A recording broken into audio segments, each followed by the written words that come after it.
campagne. Est-ce que le confinement, c'est toujours, et ça restera pour chacun d'entre nous, une épreuve psychologique, je veux dire? Alors, épreuve psychologique, oui. Qui de nous pourrait dire que ça a été un moment agréable? Mais c'est toute la différence entre une émotion désagréable qu'on ressent tous. On ressentirait tous aujourd'hui une émotion agréable si on nous disait par exemple que le confinement était fini ce soir. Vous voyez, on serait tous très contents. Et une maladie psychiatrique. Moi, j'insiste beaucoup là-dessus.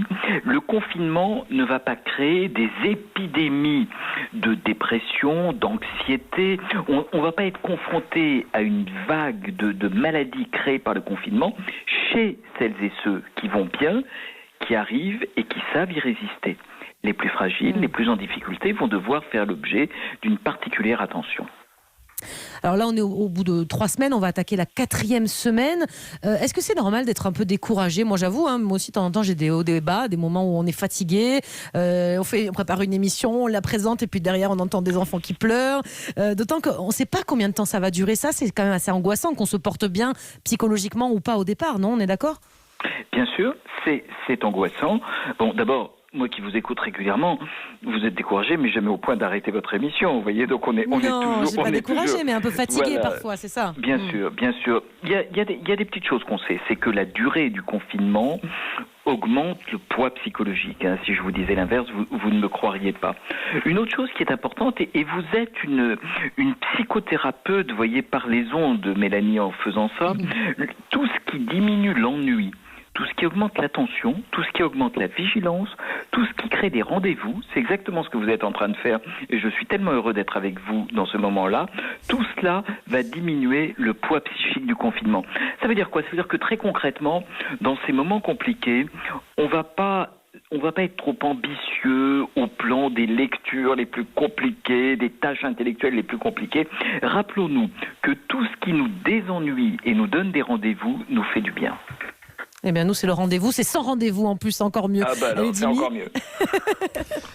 C'est un vrai plaisir de vous écouter, professeur. C'est vrai que vous êtes un peu une bouffée d'oxygène dans ce climat un peu compliqué et particulier. Est-ce que vous pensez que justement ce confinement va laisser des traces dans les esprits des gens ou que finalement, au bout de quelques jours, on va reprendre le cours de notre vie comme si de rien n'était? Alors, vous savez, ce qui est formidable avec le Covid, c'est qu'on a appris à plus du tout faire de pronostics. Les collègues à qui on demandait il y a 2 mois... Même les psychiatres, ils n'osent pas. Même les psychiatres n'osent plus, si vous voulez.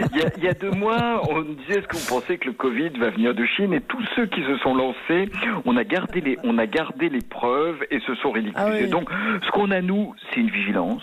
C'est une disponibilité, ce qu'ont les hôpitaux de Paris, ce qu'a la PHP, c'est qu'on est là, nos services sont ouverts, on est en téléconsultation ou en consultation, les urgences sont ouvertes, et vraiment, vous savez, on a appris à avoir une unité de temps de plus en plus courte. Moi, je peux vous dire à peu près pour demain, je ne vais pas me lancer dans des pronostics.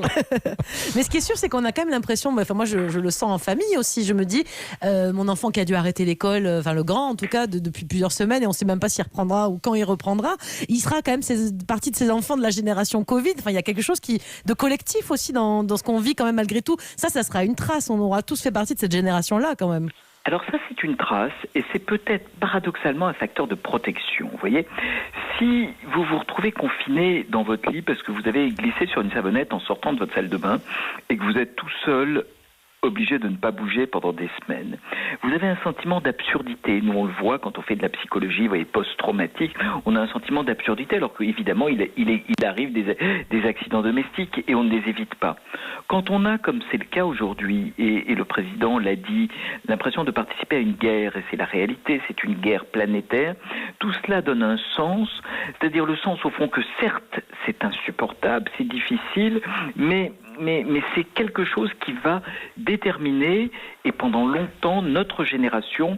Donc finalement, plus c'est collectif, plus ça a du sens, plus ça a le sens, et vous le portez, vous, très bien, d'une résistance à un péril universel, finalement, mieux on va y résister.